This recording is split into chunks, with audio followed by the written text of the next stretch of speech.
आप सभी बच्चों का हमारे विज्ञान की क्लास में स्वागत है। अम्ल, क्षारक तथा लवण, हम कक्षा 10 का दूसरा पाठ पढ़ रहे हैं और इस पाठ में हमने पहले एक लेक्चर देख लिया है कि अम्ल क्या होते हैं, क्षारक क्या होते हैं, अम्ल के और क्षारक के रासायनिक गुण क्या होते हैं, सूचक क्या होते हैं, उन्हें हम कैसे पहचानते हैं। दो तरह के सूचक, प्राकृतिक सूचक और संश्लेषित सूचक, दो सूचकों के बारे में हमने पढ़ा है। इसके बाद हमें यह पढ़ना है कि अम्ल और क्षारक के और भी रासायनिक गुण क्या होते हैं। दो रासायनिक गुणों के बारे में आप पढ़ चुके हैं कि प्रयोगशाला में हम कैसे उनकी जांच करते हैं कि कौन सा पदार्थ अम्ल है या क्षारक है, और उसके बाद उनकी धातुओं के साथ जो क्रिया होती है उसके बारे में आप पहली क्लास में इसमें पढ़ चुके हैं। आज हम उसके आगे की कुछ रासायनिक अभिक्रियाओं के बारे में पढ़ेंगे। चलिए शुरू करते हैं अपना पाठ लेसन। आज का जो महत्वपूर्ण बिंदु है अम्ल, क्षारक एवं लवण से, उसमें यह है कि पहली चीज, अम्ल तथा क्षारक की धातु कार्बोनेट और धातु हाइड्रोजन कार्बोनेट या धातु बाइकार्बोनेट भी उसे कहते हैं, उसके साथ कैसे अभिक्रिया करते हैं अम्ल तथा क्षारक। अम्ल और क्षारक की कार्बोनेट, जो धातु के कार्बोनेट होते हैं, उनसे कैसे अभिक्रिया होती है। उसके बाद दूसरा महत्वपूर्ण बिंदु है कि अम्ल की जब क्षार के साथ अभिक्रिया होती है, जिसे हम उदासीनीकरण अभिक्रिया भी कहते हैं, वह कैसे होती है, उसमें क्या बनता है, इसके बारे में हम पढ़ेंगे। तो दोनों बिंदु जो महत्वपूर्ण बिंदु हैं हमारे आज की क्लास के, उसमें पहला हम शुरू करते हैं अम्ल तथा क्षारक की धातु कार्बोनेट और धातु हाइड्रोजन कार्बोनेट के साथ अभिक्रिया। इसमें जब भी कोई अम्ल धातु कार्बोनेट या धातु हाइड्रोजन कार्बोनेट, एक चीज़ दिमाग में बात रख लीजिए कि धातु हाइड्रोजन कार्बोनेट को बाइकार्बोनेट या और भी नामों से जाना जाता है। इसे हम सामान्य रूप से, लेकिन रसायन विज्ञान की भाषा में धातु हाइड्रोजन कार्बोनेट ही कहते हैं, बाइकार्बोनेट नहीं कहते हैं। तो जब कोई अम्ल धातु कार्बोनेट या धातु हाइड्रोजन कार्बोनेट के साथ अभिक्रिया करता है तो उस संबंधित धातु का, जिसका वह कार्बोनेट होता है, उस संबंधित धातु का लवण बनता है और कार्बन डाइऑक्साइड तथा पानी बनता है। यह अभिक्रिया होती है। अभिक्रिया को देख लें कि धातु कार्बोनेट अम्ल के साथ सब जब जुड़ता है तो लवण बनता है और कार्बन डाइऑक्साइड तथा पानी बनता है। उदाहरण देख लें, धातु हाइड्रोजन कार्बोनेट अम्ल और लवण कार्बन डाइऑक्साइड तथा पानी कैसे बनता है। दोनों ही धातु कार्बोनेट हो चाहे धातु हाइड्रोजन कार्बोनेट हो, दोनों ही समान उत्पाद प्रदान करते हैं जब भी वह किसी अम्ल के साथ अभिक्रिया करते हैं। तो उदाहरण देखें, पहला सोडियम कार्बोनेट है, यह एक धातु कार्बोनेट है। जब वह हाइड्रोक्लोरिक अम्ल सोडियम कार्बोनेट, जब अम्ल हाइड्रोक्लोरिक के साथ अभिक्रिया करता है तो क्या बनता है। सोडियम कार्बोनेट है Na2CO3 अम्ल है, हाइड्रोक्लोरिक अम्ल, इसे हम 2HCl लिखे हैं। दोनों के साथ जब अभिक्रिया होती है तो बनता है सोडियम क्लोराइड या लवण है NaCl, और कार्बन डाइऑक्साइड CO2 बनता है और H2O पानी बनता है। तो यह अभिक्रिया के माध्यम से हम देख सकते हैं कि धातु कार्बोनेट जब किसी अम्ल के साथ अभिक्रिया करता है तो लवण बनता है उस धातु का, कार्बन डाइऑक्साइड बनता है और पानी बनता है। एक और उदाहरण देख लें, दूसरा मैग्नीशियम कार्बोनेट, यह भी एक धातु कार्बोनेट है। यह जब HCl के साथ अभिक्रिया करता है, मैग्नीशियम क्लोराइड जब हाइड्रोक्लोरिक अम्ल HCl से क्रिया करता है तो बनता है धातु का लवण magnesium chloride MgCl2। Magnesium carbonate जब हाइड्रोक्लोरिक अम्ल से अभिक्रिया करता है और बनता है उसके साथ में CO2 कार्बन डाइऑक्साइड और H2O पानी। जब सोडियम जो है, एक और उदाहरण देख लें, सोडियम हाइड्रोजन कार्बोनेट, अभी तक हम धातु कार्बोनेट के बारे में देख रहे थे रासायनिक अभिक्रियाएं, अब हाइड्रोजन कार्बोनेट एक देख लेते हैं उदाहरण कि जब sodium hydrogen carbonate NaHCO3, sodium hydrogen carbonate जब हाइड्रोक्लोरिक अम्ल के साथ अभिक्रिया करता है तो बनता है सोडियम का लवण NaCl, सोडियम क्लोराइड और कार्बन डाइऑक्साइड और पानी। तो यह अम्ल की धातु कार्बोनेट और धातु हाइड्रोजन कार्बोनेट के साथ क्रियाएं होती हैं। सोडियम हाइड्रोजन कार्बोनेट के कुछ और भी नाम हैं, जिसे baking soda, baking powder, bread soda या बाइकार्बोनेट ऑफ सोडा भी कहा जाता है। इसे और भी नामों से जानते हैं हम सोडियम हाइड्रोजन कार्बोनेट को। यह भी आपको ध्यान में रखना है कि सोडियम बाइकार्बोनेट, बेकिंग सोडा जो घर में रसोई में यूज किया जाता है वह भी सोडियम हाइड्रोजन कार्बोनेट होता है। उसका रासायनिक सूत्र NaHCO3 होता है। NaHCO3 की और एक अम्ल के साथ अपक्रिया देख लीजिए। NaHCO3 सोडियम बाइकार्बोनेट जब अपक्रिया करता है H2SO4 सल्फ्यूरिक अम्ल के साथ, तो यह सोडियम सल्फेट लवण बनाता है, कार्बन डाइऑक्साइड बनता है और पानी बनता है। तो कोई भी धातु कार्बोनेट या धातु हाइड्रोजन कार्बोनेट जब भी किसी अम्ल के साथ क्रिया करता है तो उस धातु का लवण बनता है, साथ में कार्बन डाइऑक्साइड बनती है और पानी बनता है। कार्बन डाइऑक्साइड किसी अभिक्रिया में बाहर निकल रही है, इसको कैसे जांचेंगे? इसको पहचानने का टेस्ट होता है, यह भी महत्वपूर्ण है आपके लिए। जब कार्बन डाइऑक्साइड को जो बाहर निकल रही है उस अभिक्रिया के दौरान उसको हम चूने के पानी, जिसका रासायनिक नाम कैल्शियम हाइड्रोक्साइड होता है, चूने के पानी का, और रासायनिक जो सूत्र होता है वह होता है CaOH होल ट्वाइस। तो इसे कार्बन डाइऑक्साइड जो निकल रही होती है उसको जब हम चूने के पानी में प्रवाहित कराते हैं तो चूने के पानी का रंग जो है वह दूधिया हो जाता है, रंग बदल जाता है, वह रंगहीन रहता है। लेकिन जब उसमें कार्बन डाइऑक्साइड गैस जो है उसको प्रवाहित करते हैं तो उसका रंग दूधिया हो जाता है, क्योंकि इसमें जो है वह कैल्शियम कार्बोनेट का श्वेत अवक्षेप बन जाता है। या उस कैल्शियम हाइड्रोक्साइड से अभिक्रिया करके कार्बन डाइऑक्साइड कैल्शियम कार्बोनेट का श्वेत अवक्षेप बना देती है। रासायनिक अभिक्रिया है CaOH whole twice solid state में है, सॉलिड ठोस अवस्था में, और CO2 जो है गैस के रूप में होती है, उसमें प्रवाहित की जाती है। तो कैल्शियम कार्बोनेट का अवक्षेप बनता है, ठोस अवस्था है, और पानी बनता है।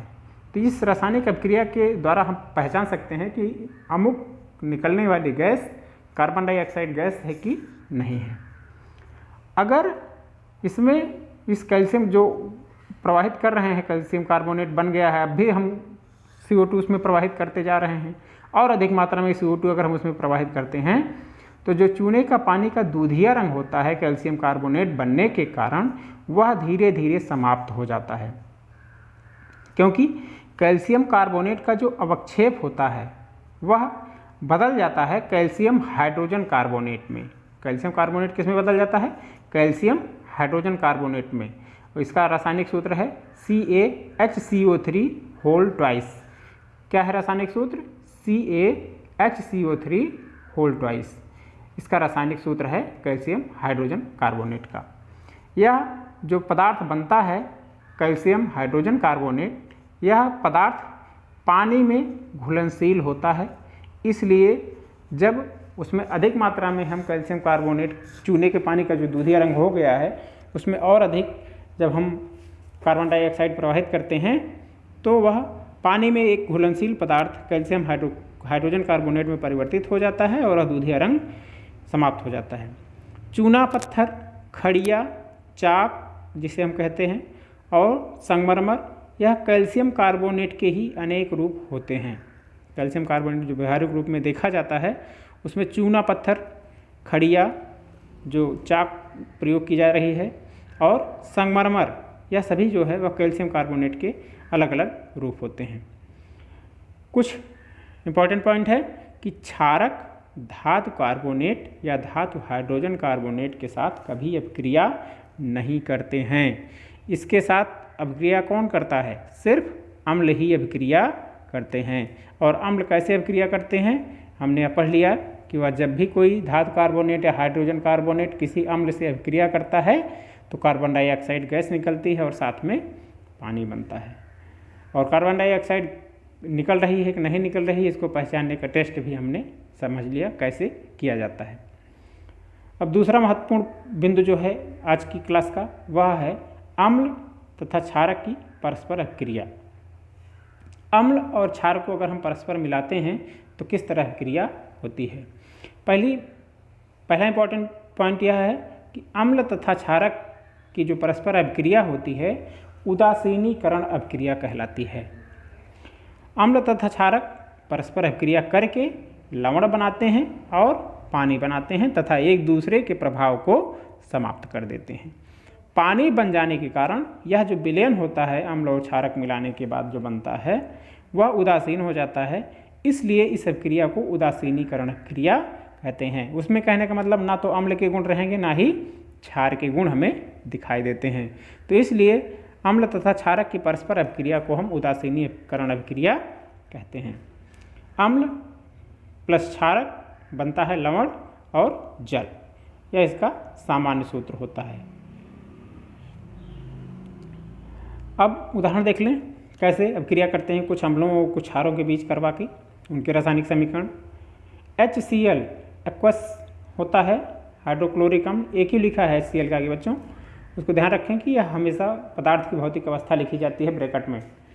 तो HCl हाइड्रोक्लोरिक अम्ल जब क्षारक सोडियम हाइड्रोक्साइड NaOH क्षार से अभिक्रिया करता है तो बनता है NaCl सोडियम क्लोराइड लवण और पानी बनता है।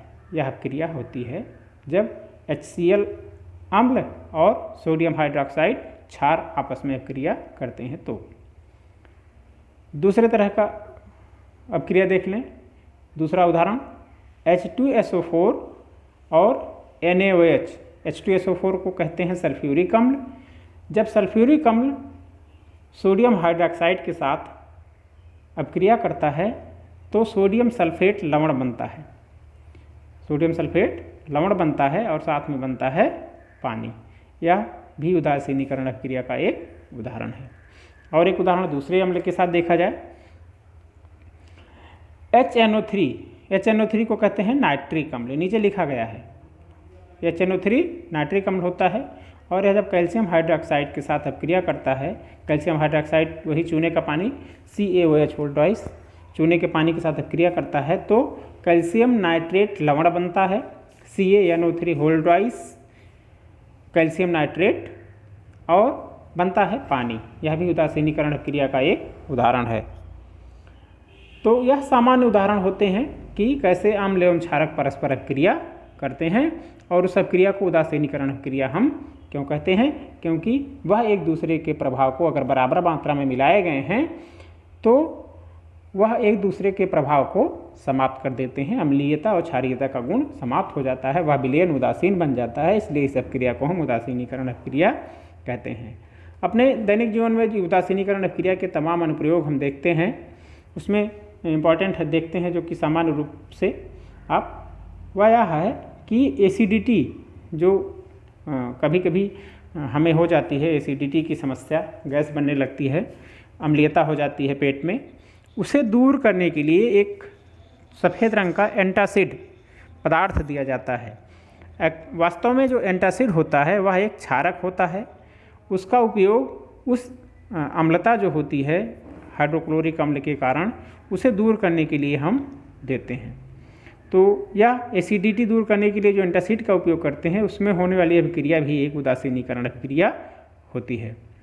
वैसे ही मधुमक्खी का डंक, हड्डे का डंक, इनसे जो डंक मारते हैं उस डंक में जो पदार्थ निकलता है रासायनिक पदार्थ वह भी अम्ल होता है।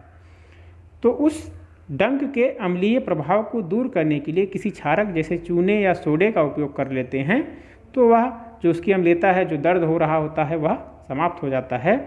तो यह अभिक्रिया भी यह भी उदासीनीकरण अभिक्रिया का ही एक दैनिक जीवन में अनुप्रयोग होता है। तो यह था आज का पाठ जिसमें हमने दो चीज़ें पढ़ी। पहला जो रासायनिक गुण होते हैं धातुओं के, अम्ल तथा क्षारक के कैसे कौन कौन से रासायनिक गुण होते हैं उसमें हमने पढ़ा पहला कि अम्ल तथा क्षारक धातु कार्बोनेट या धातु हाइड्रोजन कार्बोनेट के साथ जब अभिक्रिया करते हैं तो क्या बनता है, कार्बन डाइऑक्साइड, लवण और पानी बनता है।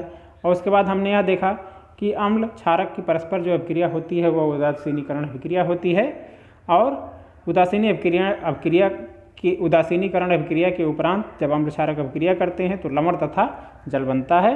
और दैनिक जीवन में क्या एसिडिटी को दूर करना और मधुमक्खी इत्यादि के डंक के एसिडिक प्रभाव को दूर करने में हम इसका उदासीनीकरण अपक्रिया का अनुप्रयोग करते हैं। इससे संबंधित कुछ अभ्यास प्रश्न हैं। पहला प्रश्न है, अम्ल तथा क्षारक की धातु कार्बोनेट तथा धातु हाइड्रोजन कार्बोनेट के साथ अभिक्रिया लिखिए। तो पहला यही हमारा महत्वपूर्ण बिंदु आज का है। इसके बारे में अच्छे से समझाया गया है। नहीं समझ में आया तो फिर से वीडियो देखें, और फिर भी नहीं क्लियर होता तो हमसे कमेंट करके पूछ सकते हैं।